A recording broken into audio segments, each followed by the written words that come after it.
ये ब्लिंक करने लग जाए ना तो बता देना आज वाह।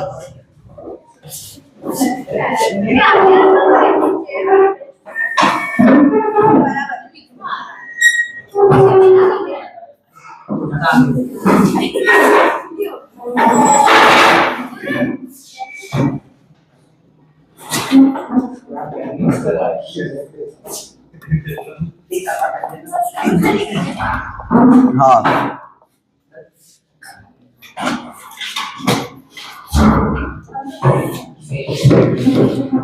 अब वो क्वेश्चन तो छोड़ो, वो तो नहीं बना रहा मैं बाबा। इतना दुख हुआ ना मेरे को कल वहां जाके मैंने देखी। सर आपके कमेंट्स तो आपकी पबजी आईडी कौन है? चलो लास्ट टाइम पे अपन ने नया चैप्टर स्टार्ट करा था, कुछ बच्चे नहीं थे, आज अपन थोड़ा सा वापस से थोड़ा सा रिवाइज करते हैं। वेव्स आपका लास्ट चैप्टर है सिलेबस का, ठीक है। इसके बाद में अपन केटीजी थोड़ा सा देखेंगे, लेकिन कोशिश करेंगे कि अपन 3-4 तारीख तक सब चीज क्या कर दे, वाइंड अप कर देंगे। क्या बात समझ में? फिर पढ़ना अच्छे से। 7 से 12 में नहीं हूँ, तो 7 से 12 तो मैं हाँ नहीं तो अब सुनो जल्दी से इधर फोकस करते हैं। तो उससे पहले मेरे को सिलेबस कंप्लीट करवाना है। बता ही दिया मैंने सिलेबस क्या क्या आ रहा है। 4 चैप्टर छोड़ के बाकी सब कौन कौन से चैप्टर नहीं आ रहे हैं? मोशन में मंडी, 2D, यूनिट एंड वेक्टर और फिर केटीजी। इनको छोड़ के आपके पास में सारे चैप्टर क्या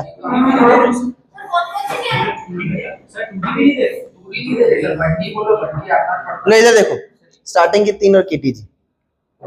वो वेक्टर वैसे हर जगह काम आ जाएगा ना, मैं टॉर्क में दे दूंगा R क्रॉस F, वहां कर लेना, काम तो आ ही रहा है। वेक्टर ऐसे थोड़ी, वेक्टर तो छोड़ ही नहीं सकते हो, वेक्टर छोड़ना भी मत। क्या मेरी बात समझ में आई? हाँ ये तो पढ़ना ही पढ़ना है। ला जाओ इधर देखो, अब जब अपन वेव्स के बारे में बात करते हैं तो वेव्स का मतलब आपके पास में सिंपली क्या होता है, एक डिस्टरबेंस होती है। ये डिस्टरबेंस आपके पास में एनर्जी के फॉर्म में आगे की तरफ मूव करती। तो अगर मुझे बहुत ब्रीफ देख रहे हैं, वेव का इंट्रोडक्शन आप क्लास 9 में भी पढ़ चुके हो, साउंड वेव्स आपके पूरा चैप्टर था। थोड़ा ब्रीफ अपन देखेंगे जल्दी से कि अपने पास में क्या है। अब जब मैं इस डिस्टरबेंस और एनर्जी के बारे में बात करता हूं किसी वेव में, तो वेव में मुझे बस क्या ध्यान रखना है, तो कुछ पॉइंट ध्यान रखने, समझो। वेव में आपको 2 पॉइंट ध्यान रखने। पहला पॉइंट, किसी भी वेव में जो प्रोपेगेट करती है वो कौन मूव करती है आपके पास में?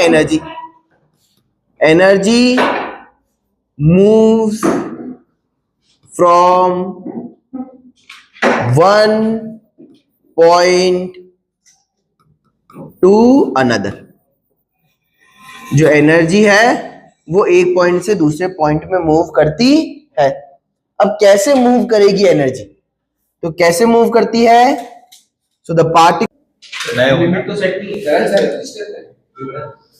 ये ब्लिंक करने लग जाए ना तो बता देना।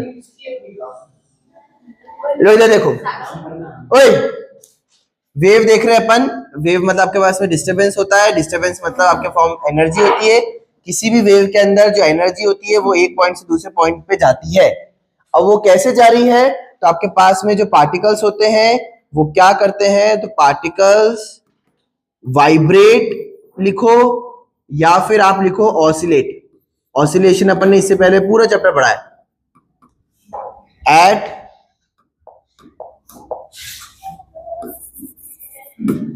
Eight mean position.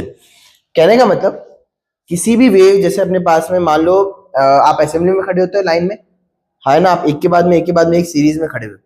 लास्ट वाला बच्चा अगर मान लो आगे वाले बच्चे को धक्का दे दे, क्या बात समझ में आई? तो एक डिस्टरबेंस क्रिएट हो गई। क्या क्रिएट हो गई? एक डिस्टरबेंस। अब जैसे मुझे आगे की तरफ धक्का आएगा, मैं आगे जाऊंगा और मेरे आगे वाले को धक्का दूंगा और वापस अपनी मीन पोजीशन पे आ जाऊंगा। ऐसे करते करते लास्ट बच्चे से जो डिस्टरबेंस है वो कहां पहुंच जाएगी? फर्स्ट बच्चे पे पहुंच जाएगी। अब पहला सवाल, क्या लास्ट वाले बच्चे ने फर्स्ट वाले बच्चे को धक्का दिया? क्या नहीं।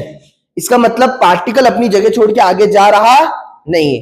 तो सेकंड पॉइंट प्रूव होता है कि किसी भी वेव डिस्टरबेंस में पार्टिकल अपनी जगह छोड़ के जाते नहीं है। पार्टिकल अपनी जगह ही है, आप अपनी जगह ही हो। आप पे धक्का पीछे से आया तो आपने आगे धक्का दे दिया बस, और वापस से अपनी जगह पे आ गए। लेकिन उस वेव के अंदर आगे क्या बढ़ी? डिस्टरबेंस, धक्का आगे चला। तो ये जो धक्का है, ये डिस्टरबेंस है, यही एनर्जी को बता रहा है। और किसी भी वेव में जो आगे बढ़ने वाली चीज है वो कौन बढ़ती है? वेव बढ़ती है, डिस्टरबेंस बढ़ती। क्या मेरी बात समझ में आई?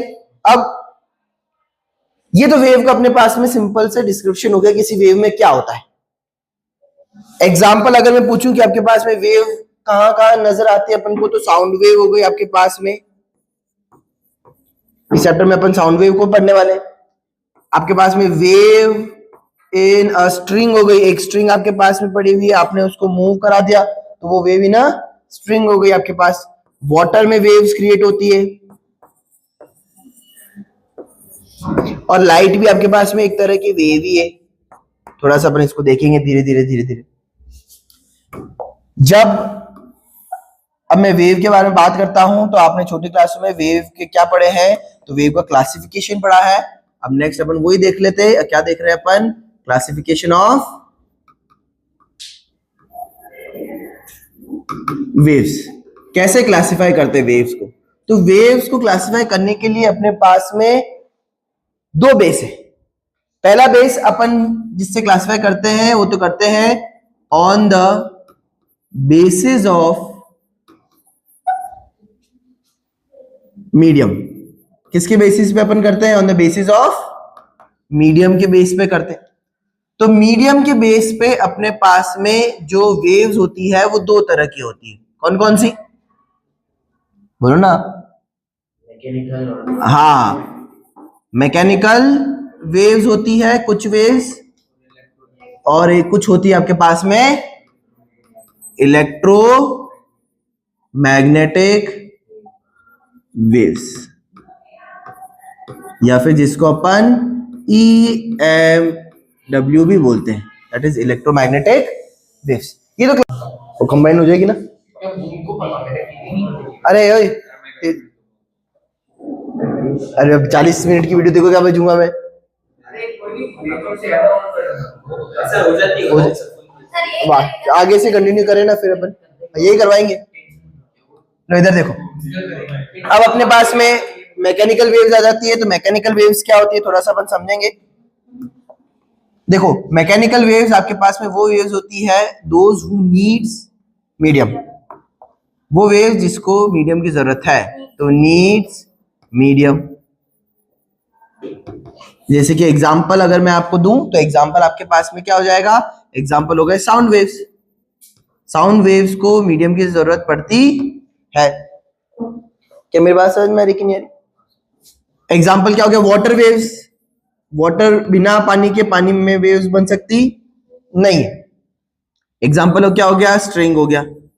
तो मैकेनिकल वेव्स वो वेव्स होती है जिनको मीडियम की जरूरत पड़ती है। सिंपल लैंग्वेज में अगर अपन बोले तो the waves which need medium to propagate are called mechanical waves. Simple. अब अपन अगर इलेक्ट्रोमैग्नेटिक वेव्स के बारे में बात करें, थोड़ा सा डिस्कस करें, तो इलेक्ट्रोमैग्नेटिक वेव्स वो वेव्स होती है which do not need medium, जिसको मीडियम की जरूरत पड़ती नहीं है। एग्जांपल आपके पास में क्या होती है? लाइट।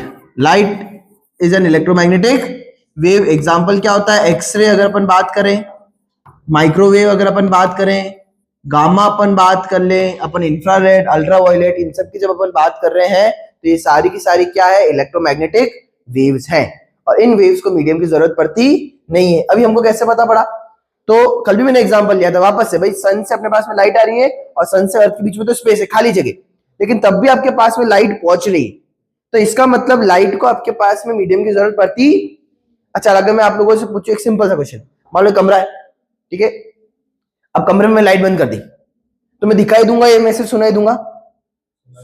सिर्फ सुनाई दूंगा। क्या मेरी बात समझ में आ रही है? लेकिन अगर अब मैंने लाइट जला दी लेकिन उस कमरे में अगर वैक्यूम क्रिएट कर दिया तो मैं दिखाई दूंगा कि सुनाई दूंगा? सिर्फ दिखाई दूंगा। ये डिफरेंस है। क्या बात समझ में? दिखाई देंगे ना, मीडियम की जरूरत ही नहीं पड़ती। तो भाई साउंड सुनने के लिए आपको मीडियम चाहिए ही चाहिए, तो एयर चाहिए ही चाहिए। तो अब बिना एयर के मैं सुनाई देने वाला, लेकिन मैं दिखाई दूंगा। क्या मेरी बात समझ में आती कि नहीं आती? हाँ है ना? पक्का? कोई दिक्कत वाली बात इन दोनों में तो नहीं है? बड़े अपन आगे। क्वेश्चन कभी कभी आ जाता है कि आपके पास में भी साउंड इलेक्ट्रोमैग्नेटिक वेव में ऐसा क्या होता है कि उसको मीडियम की जरूरत नहीं होती। तो अभी अपन को बस एक ही पढ़ना है कि यहाँ पे क्या लिखते हैं? हाँ, क्या लिख रहा था? कॉम्प्लीमेंट्री इलेक्ट्रिक फील्ड एंड क्या होती है? मैग्नेटिक फील्ड होती है। तो इलेक्ट्रोमैग्नेटिक वेव का मतलब क्या है कि उसमें इलेक्ट्रिक फील्ड भी होगी, मैग्नेटिक फील्ड भी होगी, दोनों एक दूसरे की वजह से क्या करेगी? वेव आगे बढ़ जाएगी। यहाँ पे ऐसा होने वाला नहीं है। यहाँ पे एक पार्टिकल अगर ऑसिलेट कर रहा है तो उसकी वजह से आपके पास में क्या होगा? उसकी वजह से आपके पास में ये जो दूसरा पार्टिकल है ये भी ऑसिलेट करेगा, उसकी वजह से दूसरा पार्टिकल भी ऑसिलेट करेगा, और दूसरा पार्टिकल ऐसे ऐसे करते करते करते वेव ऐसे की तरफ आगे बढ़ती जाएगी। और ये क्या होगा आपके पास में? पार्टिकल। क्या बिना पार्टिकल के वेव चल पाएगी? नहीं। यहाँ पे बिना मीडियम के भी वेव चल पाएगी। ये सिंपल अपने पास में क्या है? On the basis of medium अपने क्लासिफिकेशन कर दिया है। अगर अब मैं थोड़ा सा आगे बढ़ूं तो आपके पास में जो सेकंड क्लासिफिकेशन होता है वो होता है आपके पास में ऑन द बेसिस ऑफ, ये अपन थोड़ा सा डिटेल में पढ़ेंगे, प्रोपगेशन। वो कैसे वेव कैसे प्रोपगेट करती है as respect to the particle, उसको बोलते हैं on the basis of propagation. यहां पे भी आपके पास में कितने हैं? 2। पहला अपने पास में है जिसको अपन बोलते हैं लॉन्जिट्यूडनल वेव्स। समझते हैं अपन इसको बहुत डिटेल में, देखो समझो। यहां पे आपके पास में अगर पार्टिकल जो है वो ऐसे वाइब्रेट कर रहा है, ये उसका किसका डायरेक्शन है? वाइब्रेशन का। तो जो वेव है वो भी इसी डायरेक्शन में आगे बढ़ती है। ये किसका डायरेक्शन हो गया? वेव का। कहने का मतलब here direction of vibration of particle, यहां पे पार्टिकल के डायरेक्शन जो है उसका direction of particle is same as direction of wave. Wave का जो डायरेक्शन है उसी डायरेक्शन में आपके पास में पार्टिकल भी वाइब्रेट करता है। या उल्टा बोलो कि जो वेव जिस डायरेक्शन में पार्टिकल वाइब्रेट करता है उसी डायरेक्शन में कौन बढ़ती है? आगे वेव बढ़ती है। जो अभी एग्जांपल अपन ने लिया, अभी अपन ने जो एग्जांपल लिया जहां पे आप धक्का दे रहे हो अपने आगे वाले को तो आप ऐसे वाइब्रेट कर रहे हो, हाँ है ना? और जो वेव है वो भी उसी डायरेक्शन में बढ़ रही है आगे। तो अगर इन दोनों का डायरेक्शन सेम होता है तो ऐसी वेव को अपन क्या बोलते हैं? लॉन्जिट्यूडनल वेव्स बोलते हैं। अब लॉन्जिट्यूडनल वेव के एग्जांपल क्या है? तो साउंड वेव लॉन्जिट्यूडनल वेव का एग्जांपल ये। तो साउंड वेव एक मैकेनिकल वेव है और प्रोपेगेट कैसे करती है? लॉन्जिट्यूडनली प्रोपेगेट करती है। जिस डायरेक्शन में पार्टिकल वाइब्रेट करेगा उसी डायरेक्शन में वेव भी आगे बढ़ेगी। क्या मेरी बात समझ में आती है? अब इसको अपन थोड़ा समझते हैं। देखो इधर मान लो आपके पास में ये एक ड्रम की शीट है, आपने इसको बीट करा, मारा, और अब ये ऐसे ऐसे वाइब्रेट कर रही है आगे और पीछे। क्या होगा? जब आपको आगे की तरफ धक्का लगा तो क्या हुआ? आप अपने आगे वाले बच्चे के पास में आए और पीछे वाले बच्चे से क्या चले गए? दूर। फिर वो वाला बच्चा आगे गया और आप वापस से कहां गए? पीछे। तो गैप बन गया। अब अगर ये कंटिन्यूसली होता जाएगा तो क्या होगा? एक बार आप पास में आओगे अपने आगे वाले बच्चे के, एक बार क्या जाओगे? दूर। तो एक बार पार्टिकल्स पास में आते हैं और एक बार पार्टिकल्स क्या जाते हैं, और ये साइकिल कंटिन्यूसली चलता रहता है। तो अपने पास में जो वेव बनती है वो ऐसे बनती है। आपके पास में बहुत सारे पार्टिकल्स होते हैं ऐसे, यहां पे पार्टिकल्स जो है ये क्या आ गए? पास में आ गए। फिर पार्टिकल्स दूर चले गए और फिर नेक्स्ट वापस से पार्टिकल्स क्या आ गए? पास में। तो आपके पास में कुछ एरियाज ऐसे बनते हैं जहां पे पार्टिकल्स पास में होते हैं और जबकि कुछ एरियाज ऐसे बनते हैं जहां पे पार्टिकल्स क्या होते हैं? दूर होते हैं। क्या डिफरेंस दिखाई दे रहा है? तो यहां पे अपने पास में जो पार्टिकल्स हैं ये पार्टिकल्स पास में, देखो है ना? फिर पार्टिकल दूर हो गया, फिर पार्टिकल वापस से सब क्या आ गए पास में, फिर पार्टिकल वापस से क्या हो गया, फिर वापस से क्या आ गए, ये पास में आ गए। तो अपने पास में ये जो एरिया है जहां पे पार्टिकल्स पास में होते हैं उसको बोलते हैं कंप्रेशन, और ये जो एरिया है जहां पे आपके पास में क्या आ जाता है, रेयरफैक्शन। वापस से यहाँ कंप्रेशन आया और क्या आ गया, रेयरफैक्शन, कंप्रेशन आया और क्या आ गया, रेयरफैक्शन। तो मैं ये बोल सकता हूं कि longitudinal wave travels as compression and rarefaction. तो कंप्रेशन आपके पास में वो एरिया है, ये कंप्रेशन हो गया जहां पे प्रेशर ज्यादा है और डेंसिटी भी क्या है, ज्यादा। पार्टिकल्स पास में तो प्रेशर भी ज्यादा होगा, डेंसिटी भी क्या होगी, ज्यादा। और ये हो गया आपके पास में रेयरफैक्शन। रेयरफैक्शन वो एरियाज होते हैं जहां पे प्रेशर कम होता है और डेंसिटी भी क्या होती है आपके पास में, कम। क्या मेरी बात समझ में? सिमिलरली अपन को ये की ये चीज किसमें देखने को मिलती है, ये तो अपने ड्रम ले लिया, स्प्रिंग में देखने को मिलती है। अगर एक स्प्रिंग है, अगर इसको मैं नीचे खींच के छोड़ दूंगा तो ये ऐसे हो जाएगी, ये एरिया आ जाएगा कंप्रेशन का और ये रेयरफैक्शन का, ये आ गया कंप्रेशन का और ये क्या आ गया, तो यहाँ पे भी compression, rarefaction, compression and rarefaction अपने पास में बन जाता है। अब इसको ग्राफ में अगर मैं बनाऊं तो इसको ग्राफ में कैसे बना सकते हैं अपन, जी मैंने ग्राफ बनाया, इधर मैंने क्या ले लिया, प्रेशर, या फिर मैंने क्या ले लिया, डेंसिटी, और यहां पे मैंने क्या ले लिया सर, यहां पे मैंने ले लिया आपके पास में डिस्टेंस ले लिया, कि डिस्टेंस के साथ में क्या हो रहा है। तो देखो कंप्रेशन आ रहा है, रेयरफैक्शन आ रहा है, कंप्रेशन आ रहा है, रेयरफैक्शन आ रहा है, कंप्रेशन आ रहा है, और क्या आ रहा है, रेयरफैक्शन। और ऐसे आपके पास में वेव मूव कर रही है, compression, rarefaction, compression, rarefaction, compression and rarefaction. क्या मेरी बात समझ में आई भाई? जहां पे बढ़ रही है वहां पे मैंने ऊपर की तरफ पॉजिटिव बताया प्रेशर, और जहां पे कम हो रहा है वहां पे मैंने किससे बताया, नेगेटिव से बताया। क्या मेरी बात समझ में आई? तो ये एक वेव का रिप्रेजेंटेशन हो गया। क्या मेरी बात समझ में आई? यहां पे जाके एक कंप्रेशन और रेयरफैक्शन के साथ में आपके पास में क्या होता है, तो यहां पे वन ऑसिलेशन क्या होता है आपके पास में, कंप्लीट। यहां से एक साइकिल, अब यहां से रिपीटेशन होगा, और इसी रिपीटेशन को वेव बोलते हैं। एक वेव में क्या होता है, आपके पास में पार्टिकल अपनी पोजीशन के अक्रॉस ऑसिलेट करता है। अपन ने जब एसएचएम पढ़ा था तो वहां पे मल्टीपल पार्टिकल्स थे क्या, नहीं, कितने पार्टिकल था, एक ही पार्टिकल अपनी जगह पे क्या कर रहा था, तो आपने डिस्प्लेसमेंट भी निकाला, वेलोसिटी भी निकाली, एक्सेलरेशन भी निकाला, काइनेटिक पोटेंशियल, टोटल एनर्जी भी निकाली, टाइम पीरियड भी निकाला। यहां पे एक सिस्टम ऑफ पार्टिकल को आप ऑब्जर्व कर रहे हो, ये पूरा सिस्टम ऑफ पार्टिकल क्या कर रहा है, ऑसिलेट। क्या कर रहा है, हर पार्टिकल यहां पे क्या कर रहा है, ऑसिलेट कर रहा है। ऑसिलेशन का मतलब क्या होता है, टू एंड फ्रो मोशन कर रहा है। तो हर पार्टिकल जब ऑसिलेट करेगा तो एक टाइम बाद वो चीज रिपीट होगी, क्या होगी, रिपीट। तो जहां से रिपीट होना स्टार्ट होती है उसको अपन बोलते हैं एक ऑसिलेशन कंप्लीट हो गया, अब वापस से एक और ऑसिलेशन हो रहा है, वापस से एक और ऑसिलेशन हो रहा है। तो यहां पे अगर आप देखोगे तो 1, 2 और 3 ऑसिलेशन हो रहे हैं। कितने ऑसिलेशन हुए, 3 ऑसिलेशन रेगुलरली बता रहा है। क्या मेरी बात समझ में आती है? तो मोटी मोटी बात, लॉन्जिट्यूडनल वेव में अगर पार्टिकल ऐसे वाइब्रेट कर रहा है तो वेव भी इसी डायरेक्शन में आगे बढ़ रही है, दोनों का डायरेक्शन क्या है, same.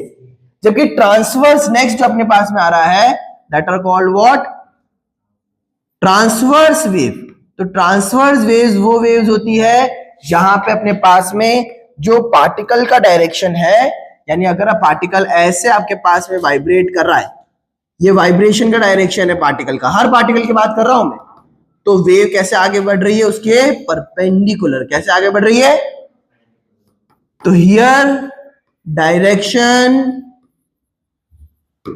Of vibration of particle is perpendicular to direction of wave, या फिर वेव का डायरेक्शन जो है वो पार्टिकल के डायरेक्शन के क्या है, परपेंडिकुलर है। पार्टिकल ऐसे वाइब्रेट कर रहा है और वेव ऐसे आगे बढ़ रही है। सर इसका एग्जांपल क्या करूं, इसका एग्जांपल ये, आप उसी लाइन में खड़े हो, अब ऐसे खड़े हो, आपने हाथ पकड़ रखा है अपने पास वाले से, क्या बात समझ में आई? अब अगर मैं बोलूं कि पहला बच्चा बैठ, तो पहला बच्चा बैठेगा तो अपने पास वाले को भी क्या खींचेगा, फिर वो ऊपर हो जाएगा, वो अपने पास वाले को क्या खींचेगा, तो क्या होगा, आप ऊपर और नीचे जा रहे हो, है ना। लेकिन जो वेव है, डिस्टर्बेंस है, वो ऊपर और नीचे नहीं जा रही है, वो कहां जा रही है, आपके लेफ्ट में जा रही है। कहां जा रही है, तो यहां ये एग्जांपल अपने पास में क्या हो गया, ये एग्जांपल हो गया आपके पास में एक ट्रांसवर्स वेव का, जहां पे पार्टिकल तो ऐसे वाइब्रेट कर रहा है ऊपर और, लेकिन वेव ऐसे आगे जा रही। एग्जाम्पल इसके क्या है, तो ईएम वेव्स। इलेक्ट्रोमैग्नेटिक वेव कैसी होती है, ट्रांसवर्स। यहाँ पे इलेक्ट्रिक फील्ड ऐसे जाती है और मैग्नेटिक फील्ड ऐसे जाती है, लेकिन जो इलेक्ट्रोमैग्नेटिक वेव है वो कैसे जाती है, उसके परपेंडिकुलर। इलेक्ट्रिक फील्ड ऐसे वेरी कर रही है, मैग्नेटिक फील्ड ऐसे वेरी कर रही है, लेकिन जो वेव है वो इन दोनों के क्या जा रही है, परपेंडिकुलर। एक ही हो गया, एक ही हो गया, तो उसका परपेंडिकुलर कौन सा हो गया, ये वाला। क्या मेरी बात समझ में आई कि नहीं? तो इलेक्ट्रोमैग्नेटिक वेव्स हो गई। और वाटर वेव्स, पानी में जो वेव्स बनती है वो कैसी बनती है, ट्रांसवर्स बनती है। आप अगर पानी में किसी पत्ते को देखोगे, अगर जाना देखना, तो आपको नजर आएगा कि वो पत्ता सिर्फ अपनी जगह ऊपर नीचे जा रहा है। क्या बात समझ में? अपने पास में ऑरेंज कलर के लगे हुए होते हैं सेफ्टी के लिए पानी में, वो इधर उधर क्यों नहीं मूव करते भाई? वो अपनी जगह पे क्या कर रहे हैं, ऑसिलेट, ऊपर और नीचे। जबकि जो डिस्टरबेंस है वो लेफ्ट और राइट हर जगह जा रही है। और एग्जाम्पल क्या आ गया, स्ट्रिंग का एग्जाम्पल आ गया। स्ट्रिंग में भी अपन क्या करते हैं, एक स्ट्रिंग लेते हैं, स्ट्रिंग को मैं ऐसे अगर कराऊं तो आपके पास में जो पार्टिकल है वो तो ऊपर और, लेकिन जो वेव है वो कैसे जा रही है, ऐसे जा रही है। तो आपके पास में ये एग्जांपल किसके हो गए, ट्रांसवर्स वेव। पढ़े थोड़ा सा अपन इसको आगे देखते हैं। देखो अब दोनों एग्जांपल बताता हूं मैं आपको। ये मैं बता देता हूं आपके पास में एग्जांपल। मान लो मैंने ले ली, ये एक स्ट्रिंग है,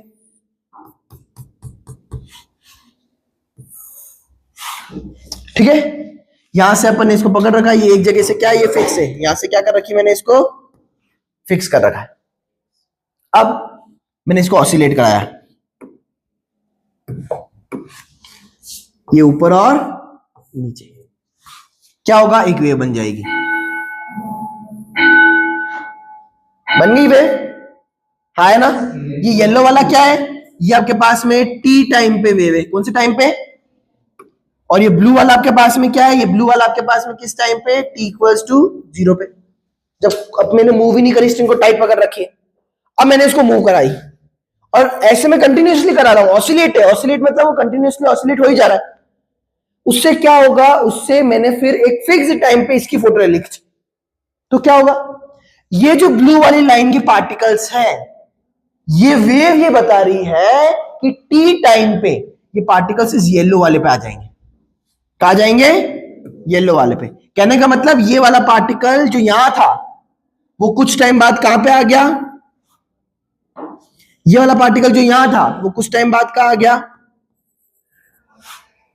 ये वाला पार्टिकल ने अपनी जगह छोड़ी, ये यही है।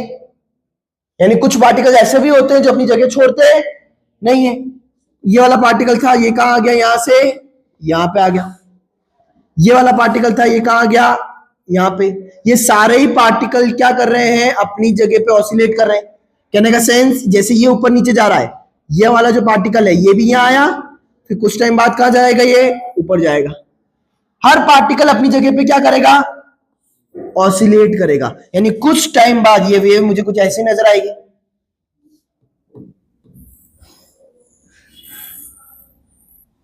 आ सकती है बिल्कुल। ये क्या हो गया, ये टी डैश टाइम हो गया, कुछ अलग टाइम पे। हर पार्टिकल को देखो आप, हर पार्टिकल, आपने जो पार्टिकल को पकड़ रखा है वो वही है, वो आगे बढ़ा तो पहला पॉइंट तो क्लियर हो गया कि किसी भी वेव में पार्टिकल अपनी जगह छोड़ के आगे बढ़ता। दूसरा पॉइंट क्या बढ़ती है आगे, एनर्जी। क्या बढ़ती है, एनर्जी। हर पार्टिकल क्या कर रहा है, हर पार्टिकल जो है वो अपने आगे वाले पार्टिकल को धक्का देके ऑसिलेट करवा रहा है, हाँ है ना। तो एनर्जी तो आगे बढ़ रही है, लेकिन आपके पास में पार्टिकल अपनी जगह पे ही है। क्या मेरी बात समझ में आई? पक्का। तो एक ट्रांसवर्स वेव में, हर वेव में पार्टिकल अपनी जगह छोड़ता है क्या, जोर से बोलो, नहीं।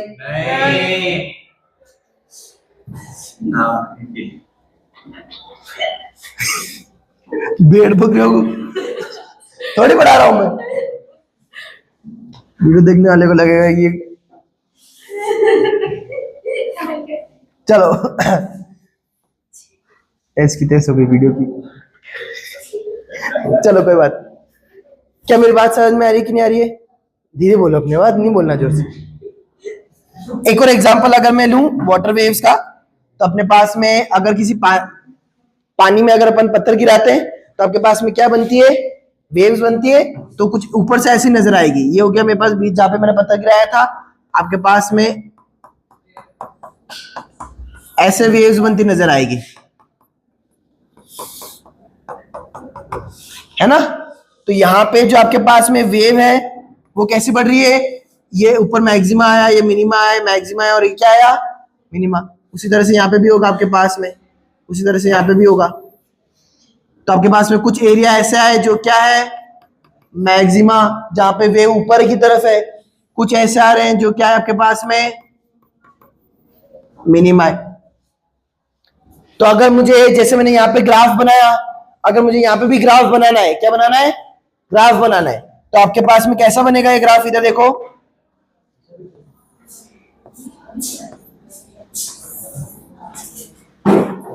ओए इधर देखो, ये हो गया डिस्प्लेसमेंट, कहां से, मेन पोजीशन से, ये कौन सी पोजीशन हो गई, और ये हो गया मेरे पास कौन सा टाइम, टी। तो अगर मुझे इसका ग्राफ बनाना है तो कैसा ग्राफ बनता है, ऐसा, ये बन गया आपके पास में, चलता जाएगा ऐसे आगे। ये मेरे पास क्या हो गया, this is called what, maxima, and this is called what, minima. इसको अपन क्या बोलते हैं, मिनिमा। तो वो मैक्सिमा हो गया और ये क्या हो गया, मिनिमा। हर पार्टिकल, एक स्टार लगा के, अगर मुझे कोई बोले कि एक स्टार लगा के किसी वेव के बारे में लिखो, तो मैं क्या लिखूंगा, मैं सिंपल से एक पॉइंट ये लिखूंगा कि each particle follows its predecessor। कहने का मतलब हर पार्टिकल जिसको आप देखोगे, मान लो मैं इस पार्टिकल को देखूं, तो ये अपने पीछे वाले पार्टिकल को क्या कर रहा है, फॉलो कर रहा है, क्या कर रहा है, फॉलो। आगे वाले पार्टिकल को नहीं, कौन सा वाले कर रहा है, पीछे लगा, आपने ऐसे धक्का दिया है तो मैं भी ऐसे आगे की तरफ धक्का दूंगा और वापस से कहा जाऊंगा, पीछे आ जाऊंगा। क्या मेरी बात समझ में आई, तो मैं अपने पीछे वाले पार्टिकल को फॉलो कर रहा। तो ये अपन ने क्या देखा भाई, अपने पास में ये वेव्स होती है, किसी भी वेव क्या होती है, डिस्टरबेंस होता है, एनर्जी होती है।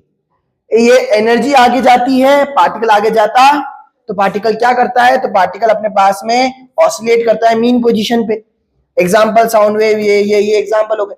अब मीडियम के बेसिस पे देखेंगे तो दो तरह के अपन क्लासिफिकेशन करते हैं, मैकेनिकल और इलेक्ट्रोमैग्नेटिक वेव। मैकेनिकल में अपने पास में मीडियम की जरूरत होती है, यहाँ पे मीडियम की जरूरत नहीं होती। एग्जांपल यहाँ पे क्या आ गया, साउंड वेव, यहाँ पे क्या आ गया, लाइट आ गया। फिर आपके पास में on the basis of propagation अपने पास में लॉन्जिट्यूडनल वेव आता है और ट्रांसवर्स वेव आता है। लॉन्जिट्यूडनल वेव में आपके पास में दोनों का डायरेक्शन जो है वो सेम होता है, जैसे कि साउंड वेव, ये अपन ने समझा। अगर कोई मुझसे पूछे कि लॉन्जिट्यूडनल वेव में वेव कैसे आगे बढ़ती है, तो वो बढ़ती है एज कंप्रेशन एंड रेफ्रैक्शन। वही ट्रांसवर्स में वो कैसे बढ़ती है, in form of maxima and minima. Transverse में पार्टिकल ऐसे ऑसिलेट करता है और वेव ऐसे आगे बढ़ती। क्या मेरी बात समझ में है कि नहीं, ये जनरल चीजें कुछ चल रही है अपने पास में वेव से। अगर मैं जनरल टर्म्स कुछ पूछूं आपसे कि जनरल टर्म्स क्या होती है कुछ वेव से रिलेटेड, तो आपके पास में क्या आएगी, तो देखना, आपके पास में ये वेव है ना, अपने पास में इधर देखो, इधर अपन क्या लेते हैं, इधर मैं डिस्प्लेसमेंट ले रहा हूं, क्या ले रहा हूं, और ये मैंने क्या ले लिया, मान लो टाइम टी ले लिया। यह एक अपन क्यों स्पेसिफाई करें इसको, अपन तो वो वाली भी बता सकते हैं, प्रेशर वाली, और ये वाली कोई भी वेव है। वेव का मतलब सिंपली क्या कर रहे हैं, पार्टिकल ऑसिलेट कर रहे हैं। इधर देखो, अब इधर समझना, सबसे पहले आपके पास में ये पार्टिकल था, ये सोर्स यहां से यहां आया और फिर यहां से यहां गया, अपनी जगह पे क्या करा, वो ऑसिलेट। उस जितनी देर लगी उसको क्या बोलते हैं, टी। टी मतलब क्या होता है आपके पास में, टाइम पीरियड। बहुत डिटेल में डेफिनेशन नहीं लिखा रहा हूं मैं, आपने पढ़ रखा है ये सब, बस अपन को पता होना चाहिए। कल को मैं बोलूं कि टाइम पीरियड क्या होता है तो पता होना चाहिए। टाइम पीरियड मतलब क्या होता है, time taken for particle to oscillate,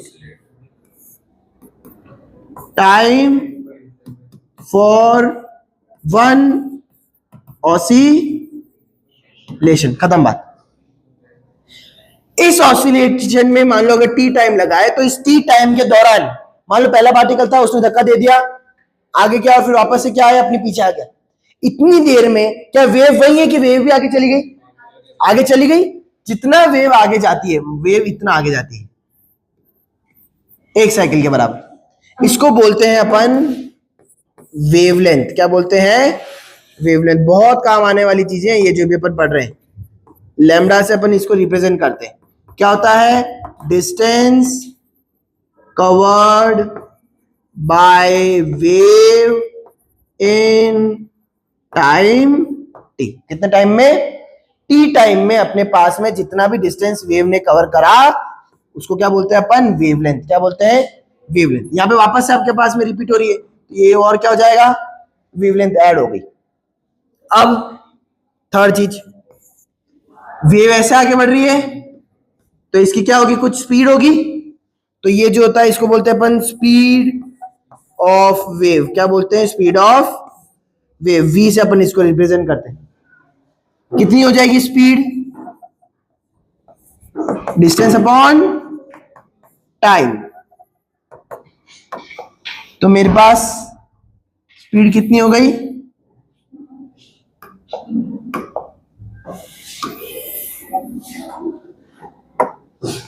बताओ यहां से जल्दी से, स्पीड कितनी हो गई? वी कितनी चली? लैम्डा चली। कितनी चली? लैम्डा। कितनी देर में चली लैम्डा? तो टी टाइम के अंदर। तो डिवाइडेड बाय क्या हो गया? टी। तो अपने पास में फॉर्मूला आ गया, v is equal to lambda upon T का। जब लैम्डा वेवलेंथ है और टी क्या है? टाइम। अच्छा, अगर मेरे को इसकी यूनिट भी लिखनी है साथ साथ में तो यूनिट भी लिख देता हूं। इसकी यूनिट तो क्या होती है? सेकेंड ही होती है। इसकी यूनिट क्या होती है? और इसकी क्या होगी? मीटर पर सेकेंड। जो अपन पढ़ते आए हैं वही यूनिट है, कुछ अलग यूनिट होती नहीं। नया क्या आता है? कुछ चीजें आपके पास में नहीं आती। ये 3 तो आपके पास में बहुत बेसिक आ गई। एक चीज होती है जिसको अपन बोलते हैं, ये जो मैक्सिमम डिस्प्लेसमेंट हो रहा है ये यहां से यहां तक, इसको बोलते हैं अपन ए। एक पॉजिटिव और एक क्या हो गया? नेगेटिव। ये जो चौथी चीज अपन बोलते हैं इसको बोलते हैं अपन एम्पलीट्यूड। क्या बोलते हैं? एम्पलीट्यूड। पढ़ा था अपन ने ऑसिलेशन में भी। एम्पलीट्यूड मतलब क्या होता है? Maximum displacement. अच्छा, यहाँ पे एनर्जी कंजर्व है। अभी तक अपन ने जो वेव बनाई यहाँ पे एनर्जी को क्या रख रखा है अपन ने?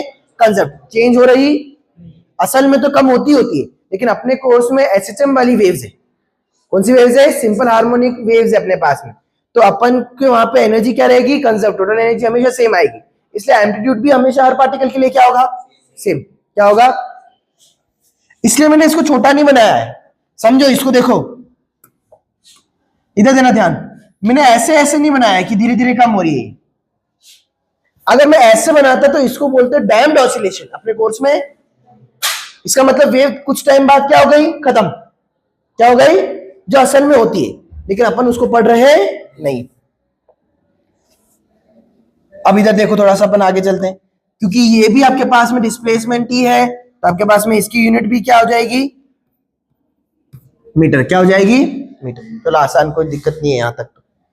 फिफ्थ आपके पास में जो आता है वो आता है आपके पास में क्या? फ्रीक्वेंसी। क्या आता है? फ्रीक्वेंसी। इसको अपन एफ से भी डिनोट कर सकते हैं, इसको अपन न्यू से भी डिनोट कर सकते हैं। न्यू बोलते हैं इसको, ठीक है। ये क्या होता है? ये होता है आपके पास में नंबर ऑफ ऑसिलेशन या साइकिल इन 1 सेकेंड। कितने सेकेंड में? 1 सेकेंड में। 1 सेकेंड में कितने ऑसिलेशन हुए उसको कौन बताती है? फ्रीक्वेंसी बताती है। तो एफ किसके बराबर होता है आपके पास में? 1/T के। इसकी यूनिट क्या होती है? जल्दी बताओ। या तो सेकेंड इनवर्स मिलेगी क्योंकि टाइम नीचे आ रहा है, या इसको अपन क्या बोलते हैं? हर्ट्ज। क्या बोलते हैं इसको अपन? हर्ट्ज। HZ अपन इसको लिखते हैं।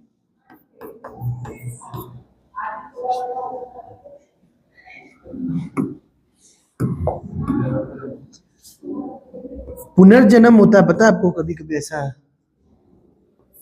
कुछ बच्चे हो सकता है मधुमक्खी थे पिछले जन्म में, जो हरकतें करते हैं मधुमक्खी जैसी। कौन कौन से फॉर्मूले काम आएंगे अपने? v is equal to lambda upon T, या v equal to lambda into F, या म्यू लिखते हैं अपन। तो ये आपके पास में नहीं चल रहा चल रहा है।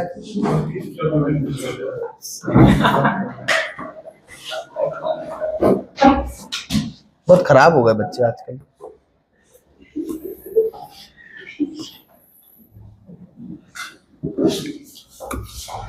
तो ये अपन ने वेव्स का बहुत आसिफ जनरल डिस्कशन करा है इस चैप्टर में। क्या खत्म हो गया?